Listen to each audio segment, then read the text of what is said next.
Guys এই ম'ম' প্লেটখনৰ দাম মাত্ৰ 5 টকা। আপোনালোকৰ চাগে বিশ্বাস নাই হোৱা, বিশ্বাস হৈ যাব, ভিডিঅ'টো লাষ্টলৈকে চাওক। হেল্ল' গাইজ, মই যে আহিছো ট্ৰিট কৰ্ণাৰ, যিখন আছে উলুবাৰীৰ গুৰু নানক চিনিয়ৰ ছেকেণ্ডেৰী স্কুলখনৰ একদম ওচৰতে। ইয়াৰ ভিতৰলৈ এটা সোমাই আহিছো। দাদা কি আপোনালোকৰ ইয়াত 5 টকাটো ম'ম' পায় নেকি?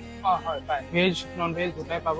এইটো 20 তাৰিখে আমাৰ অফাৰ চলি আৰু আছে। এনেকুৱা এটা যদি অফাৰ পায়, তাকো এনেকুৱা এটা জেগাত, আপোনালোকে বাৰু স্কিপ কৰিব নেকি? মই হলে নকৰো, কাৰণ এনেকুৱা এটা অফাৰ বাৰে প্ৰতি আহি নাথাকে। আৰু অকল ম'ম'টোনো কিনো খাম বুলি ভাবি লগতে এওঁলোকৰ 2-3টা আইটেম মই অৰ্ডাৰো কৰি দিলো। আৰু গাইছ আপোনালোকক চিৰিয়াছলি কৈছো, এই 5 টকাৰ ম'ম'টো যে খোৱাৰ পিছত আপোনালোকেও ক'ব যে ইমান কম দামত ইমান টেষ্টি ম'ম' কেনেকে দিব পাৰিছে। গাইছ ইয়াৰে পাও ভাজিটো কিন্তু টেষ্টি আছে। মই আহিছিলো জাষ্ট 5 টকাৰ ম'ম'টো ট্ৰাই কৰিব, কিন্তু এওঁলোকৰ বাকীবোৰ আইটেম টেষ্ট কৰি মোৰ এনেকুৱা ফিল হৈছে যে মই ইমান দিনে এই আউটলেটখন কিয় দেখা নাছিলো। আৰু গাইছ চিৰিয়াছলি কৈছো, মই গোটেইকেইটা আইটেম এওঁলোকৰ বহুতেই বেছি ভাল পালো। আৰু আপোনালোকেও যদি উলুবাৰী পিনে আহে, এই আউটলেটখনত এবাৰ সোমাই পেলাই ইয়াৰ খানাসমূহ টেষ্ট কৰি যাব। এই অফাৰটো আপোনালোকৰ সদায় থাকে নে? এইটো লিমিটেড অফাৰ হয়। ম'ম' ফেষ্টৰ কাৰণে আপোনাৰ 20 তাৰিখে আমাৰ ডেটটো লোৱা হৈছে। এইটো কাৰণে 20 তাৰিখে আপোনাৰ 5 টকাত আমি veg non veg steam momo' পাব।